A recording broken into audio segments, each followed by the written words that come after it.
Hello and welcome back to Olotita. I'm Krista Shirley and I'm back home in America. I had a whirlwind of 2 amazing weeks in Turkey, and I actually filmed my last video intended to go out to you guys in Antalya, Turkey right after Dr. Dispenza's retreat finished. However, I'm going to blame Mercury Retrograde for a couple of technical difficulties that I had with that footage, and we're just going to start all over. So I'm coming to you today from my house here in Orlando, Florida, and while I'm so grateful to be home, because I always love coming home after a trip away, I am already daydreaming about the 2022 Ashtanga Yoga, Meditation, Adventure, History, Archaeology, Anthropology retreat through Turkey. And I do really look forward to taking time over the next few months going through footage and creating some really fun videos for you guys. It will take a little time to get started on some of those projects because I have a lot going on in the weeks ahead. Next week, my son and I will be heading to Georgia for one of my nephew's weddings, and we're going to make it a memorable trip up, a memorable trip there, and a memorable trip back. We're going to check out a lot of little places that we've not gotten to experience because this part of Georgia, which is close to Atlanta, is an area that we've yet to explore. So hopefully I'll bring you some goodies on that too, and maybe some tips for trips you might can take in the future with your family as well. I left off with you guys, I think I was in Bodrum, Turkey. I was about to leave to head to Antalya. And I didn't let you know about the wonderful fun I had with my bus trip from Ephesus to Bodrum, but I had booked a city bus to Bodrum, which was supposed to be about 2 hours. And as things would have it, I get to the bus station and the bus is canceled. So I waited patiently for about 2.5 hours and took another local bus. And while the trip should have taken 2 hours, I ended up getting there, 6 hours later. And I enjoyed my first night in Bodrum, just really walking around the town and getting a good bite to eat and having a really good time. But it reminded me that day how we have to be flexible always, right? No matter how much we plan something, no matter how much we think we have everything figured out, never, ever, ever is that really the case. And so really the question is, how flexible are you? And I remembered that thought that I bubbled up into my brain when I first arrived in Bodrum the same day that I left Bodrum, because I left the flat around 4 a.m. in the morning to get to the airport for my 6:30 a.m. flight. And again, it's just fun and easy to blame Mercury Retrograde on things like this, but there was an issue with my flight. And the flight after that would be around 8:30 in the morning, but that was sold out. And so the air carrier could get me out around 1:30 in the afternoon. Keep in mind, it's like 5 a.m. in the morning at this time. And I would have to fly to Istanbul and have a layover there and then get to Antalya sometime well after the retreat had begun. So I decided that was not an option for me. And I ended up renting a car after all. It seemed apparently something I wanted to do on that trip. And it's something that the universe apparently intended for me to do as well. So after some really interesting interactions with one of the 2 car companies that were available at the airport at that time of day, I got a economy rental car and I drove myself with no internet or cellular data or Wi-Fi, no GPS in the car, and no map. I drove myself a little over 5.5 hours, 6 hours from Bodrum to Antalya. And so while that was an expense I had not anticipated for this trip, while it was unexpected, and while at first it seemed an annoyance, a massive inconvenience, a frustration, I tried in every moment of that experience to keep my mind and my energy high and just recognize this was all meant to be. And it turned out to be one of my favorite parts of my entire trip to Turkey. I'm not kidding you. It was early in the morning. It was like 6 a.m. when I finally left the airport. And it was a Saturday morning. And there was literally no traffic until the last 30 minutes of my ride. And it was really just all open, beautiful, mountainous sky, watching the sun come up, seeing the clouds, just absolutely gorgeous. There's so many little things I'd love to tell you today, but I feel like it's important to address one very, very, very beautifully stated point. Dr. Dispenza talks a lot this past week about sharing their story. For those students who have really had transformations through their efforts with meditation, whether it's a massive healing or a miracle or something otherwise really noteworthy that could be shared with community, perhaps to inspire someone else going through a similar situation. And I heard him loud and clear. Just like I hear very loud and clear some of the emails that you guys send me asking questions about my story. And Dr. Dispenza also spent time talking about the concept of wisdom. When we can have memory, we can remember an experience from our lifetime, a memory. But when we have that memory come back to us, it occurs without a charged emotion. So when we can remember something from our past, but we don't have an emotional charge to it, that's wisdom. And that's what I'm working towards.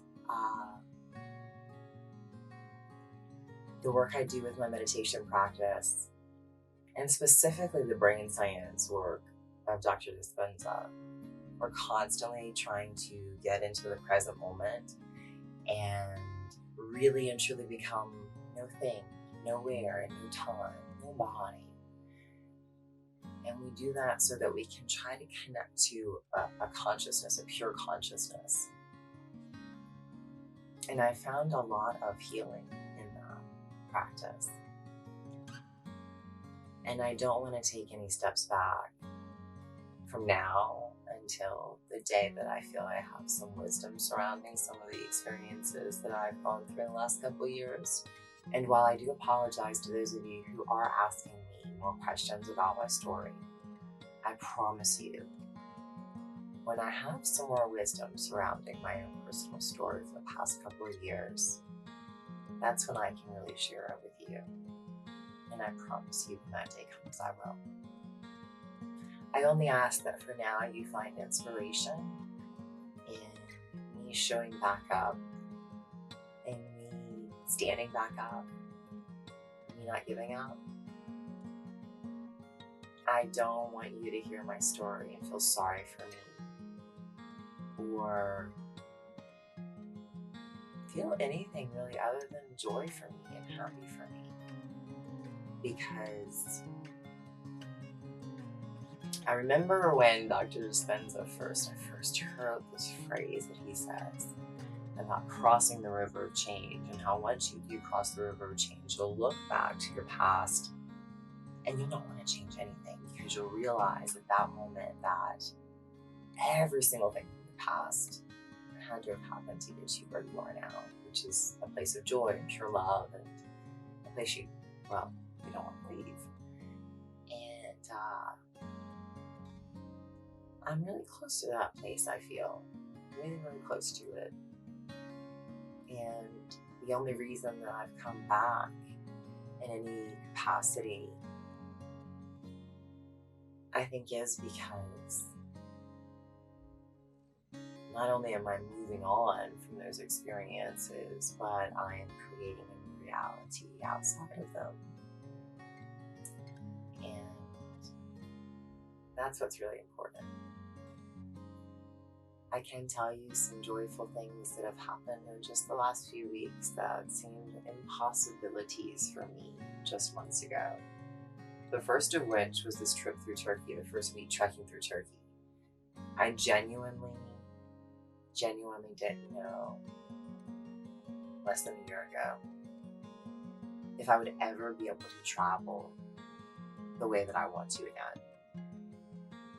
I'm not really a luxurious traveler. I'm like, go, go, go. Let's see everything we can. Let's go. Let's do this. Let's see this. Let's travel. Let's go. And it requires a lot of energy and a lot of effort and a lot of strength physically. It's quite demanding. You know, in less than a week in Turkey, I was in 5 different cities and I walked up and down so many different ancient ruins and traveled in many different types of transportation over long durations of time and crossed several time zones and did so many things physically that I was told I may never be able to do again. And that's pretty effing awesome. And I also started riding my bike again a few weeks ago before I left to go to Turkey. And that too is something I had shelved for a long time. And for those of you who know me, riding my bicycle is something I love just as much as yoga, and I've loved for a longer period of time. And I remember working to train my child how to ride a bike and daydreaming about the day that he was old enough to really bike around with me. And you know, when that day finally came, I could no longer ride a bicycle on my own. So to be able to take bike rides with my child again is, in and of itself, it feels like a miracle to me. A true gift from God. And I hope that you can find that kind of joy in your day. This morning, my son and I literally took a 45-minute bike ride around the neighborhood, and then we biked him to school. I don't think I could ask for anything more. And a year ago, I couldn't have done that. So, as I show you more of my scars and over time, tell you more of my story, really the only thing that matters, the only thing that you should care about are these kinds of triumphs that I get to share with you. And I'm not special, so if I can do some pretty awesome things, I'm here to tell you that you can too. You can too. You know, moment to moment of every day, we get to make choices. We have to make choices. And I know that some of us, all of us, I feel like sometimes forget that we always get to choose our state of mind. And I'll be the first to admit that sometimes it doesn't feel like we get to choose it. But as I understand more about our brain, and as I do more of my own meditation, I'm beginning to understand it more and more. And I want you to know that the very next hurdle that you face, or the very next frustration or insecurity that, you know, sparks you and makes you feel a certain kind of way, I hope you remember this video when that happens. I hope that you take a moment whenever you start to feel your feelings, when your body starts to react to your environment or to your mind. Take just a moment and just be present in that experience. Don't judge it. Don't force it or try to control it or change it. Just try to observe it. Because it makes all the difference. All right, Franklin Roosevelt has some words of wisdom for us today. The only limit to our realization of tomorrow will be our doubts of today. Let us move forward with strong and active faith. I swear, synchronicities are always quite powerful in my opinion. You know what's funny?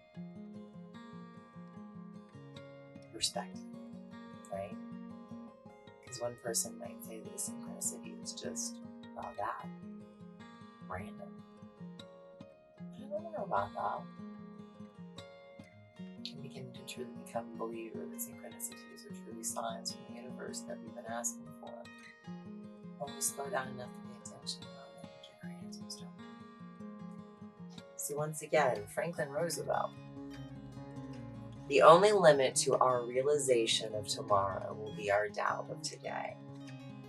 Let us move forward with strong and active faith. I hope, my friends, that you move forward with very strong and very active faith in yourself and in your dreams. I hope that you remember your why. I hope that you remember how precious you are and how very precious each moment of each second of every single day you get to enjoy on this earth is. So please, spend your time wisely. Let's go do some good today. I really hope that you have a gorgeous day ahead. And I look forward to seeing you on the next one. Namaste.